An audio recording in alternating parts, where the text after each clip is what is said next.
What's up, guys? It's time for another skeptical reaction. Today, we're talking prophecies. Many religious people claim that their holy text is loaded with fulfilled prophecies, and they offer this as evidence for the reality of their particular deity.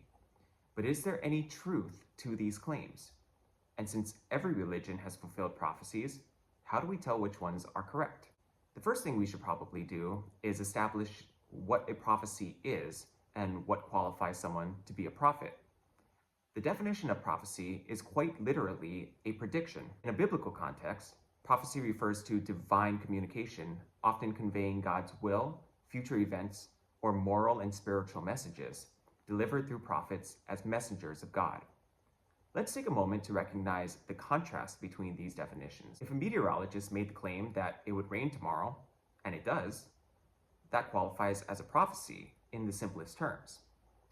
I could say someone in Maryland will eat a sandwich next Tuesday, and if that happens, I've told a fulfilled prophecy. But of course, we don't think that way.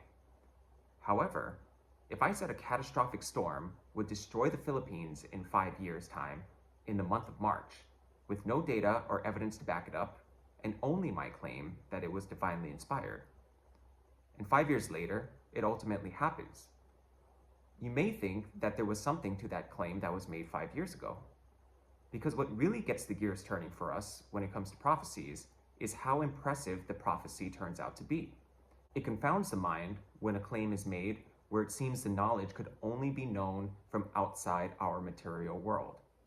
And these are the types of claims that help solidify belief in things like Scripture. But here's the question that must be explored.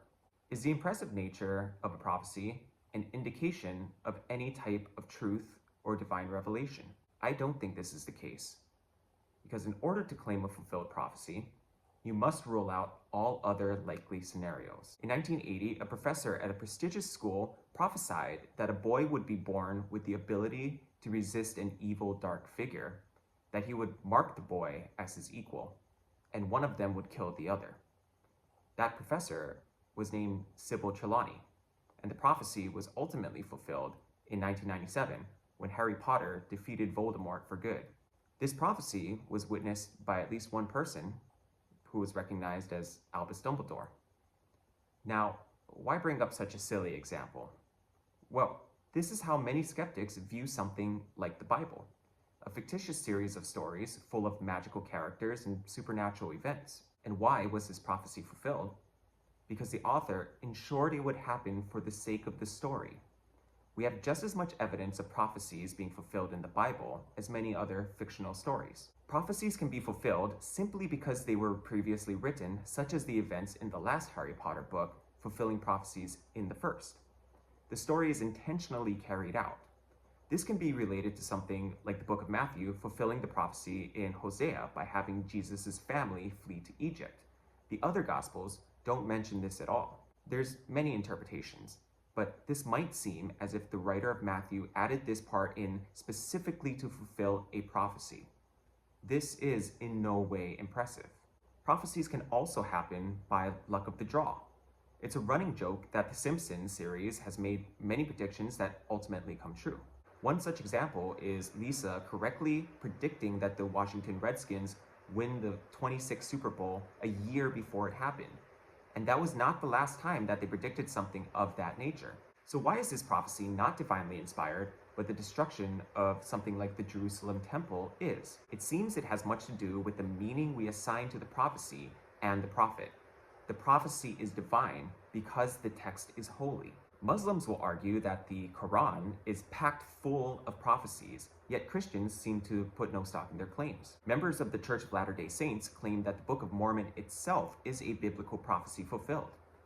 Their own prophet Joseph Smith on December 25, 1832, received a revelation that war would break out between the northern and southern states and would begin in South Carolina, as it accurately did almost 20 years after his death. I have no memory of ever hearing about these fulfilled prophecies in my Christian church or school. But if this is the metric for belief, why not?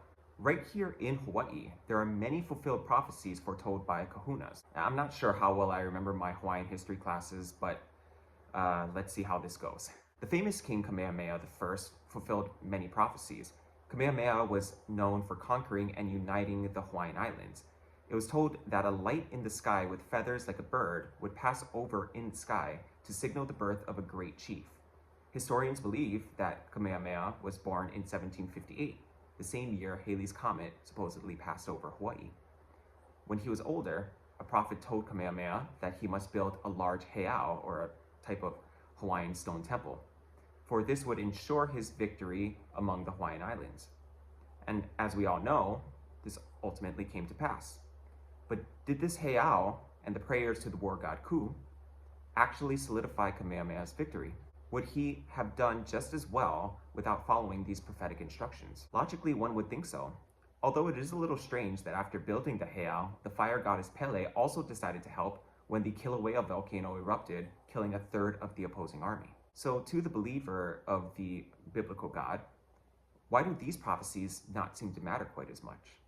The answer is because the Bible tells you so. This ancient text says there is only one true God, and to be wary of other false prophets.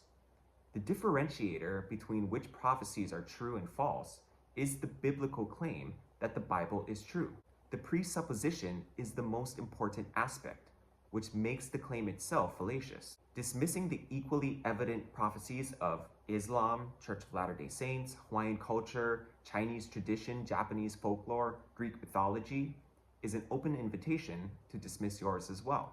Whether you're dumbfounded by spectacularly grand prophecies or making every attempt to add up small events that can be interpreted as 1,000 prophecies, no theist, deist, or believer in the supernatural has been able to prove that a divine prophecy is the best and only solution to questionable occurrences. Crazy coincidences and unexplainable incidents are not rare in any sort of way.